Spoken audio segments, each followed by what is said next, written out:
Shopify dropshipping, how to start a profitable Shopify dropshipping store in 2022. Today, we'll be looking at some of the key features that you can utilize through Shopify, some of the apps, but also before we get into any of that, some really key tips when doing your product research and some things to bear in mind. Hi, my name is Benjamin Davis and I help companies go from 6 figures to 7 figures and 7 figures to 8 figures and beyond.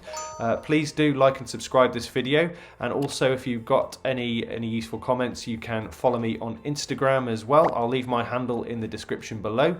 With that being said, let's jump straight into the video. So before we jump straight in and look at the Shopify store itself, I've got 3 tips that you really do need to remember and must focus on. So the first tip is to do your market research. There's no point in you finding a product that the market or your customers do not want. So make sure you do your product research, or you find a product that customers are asking for, or if you have got a product, you put a different angle on it that does meet a specific problem or solve a specific problem for the customer. The second thing that you need to bear in mind as well is to have a great offer. There's no point you just buying a product or having a product dropship, put your margin on it and then forgetting about it. What really does make a product stand out is the offer that you do create around it. So that is very important. There's no strategic advantage to being the cheapest product in the market, but you do have a strategic advantage being the most expensive. So make an offer and really do build an offer around your product. So tip number 3 is to have a great customer experience. Now, by a great customer experience, I mean that they need to have a really good post-purchase follow-up. So if they have purchased, that they're not just buy the product and they're forgetting about. You need to make sure that your delivery times are not excessive, because that really will put customers off and they won't recommend and refer you, and it just won't look good at all. The third thing that you need to have is just to keep it simple. Don't overcomplicate things. You're trying to sell the customer as well, because again, customers will just get confused and they will leave your store. So now we've covered those 3 things, let's jump into the Shopify store and we will take it from there. So as you can see here, I've just entered Shopify into Google. Now what you're going to need to do is just go and click into Shopify. And then you need to enter your email address to start a free trial. So I've already done this, so I'll just flick to the window and show you this is where you'll get to when you come in. So you just need to basically give them a little bit of information about what you're planning to do. So you're already selling, so for this example I'll put I'm selling but just not online, and then we can just put not sure yet, and then how do you want to sell, online only, in person. So you can just fill out these sections and put a bit of your current revenue, or if you're just starting out, no revenue. Also what niche you're in, so we'll go with the beauty niche and then click next. So I'll just complete all of these fields now and then we will jump back in. So as you can see, we're in the store now and you've got some things that you need to do prior to that. So what a lot of people do is they tend to use Oberlo in the app section, which we'll show you now. But to be honest, you can use that Oberlo app and you can import items from AliExpress and directly import them over to your store.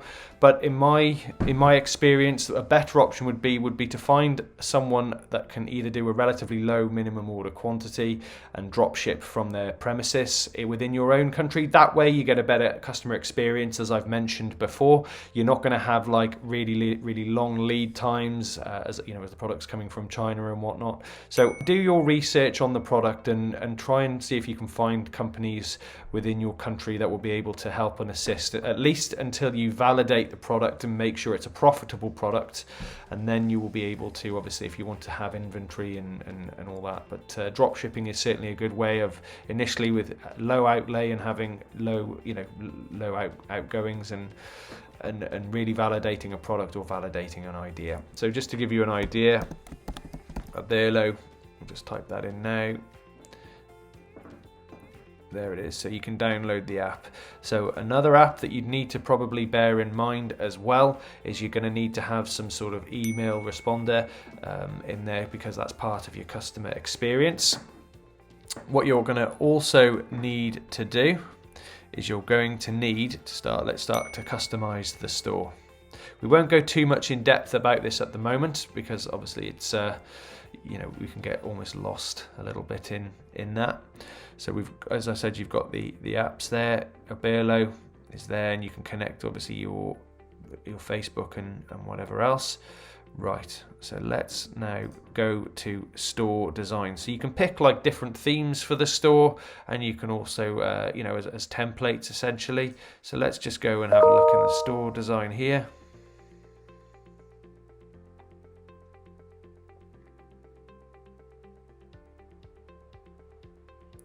And we'll just have a quick look.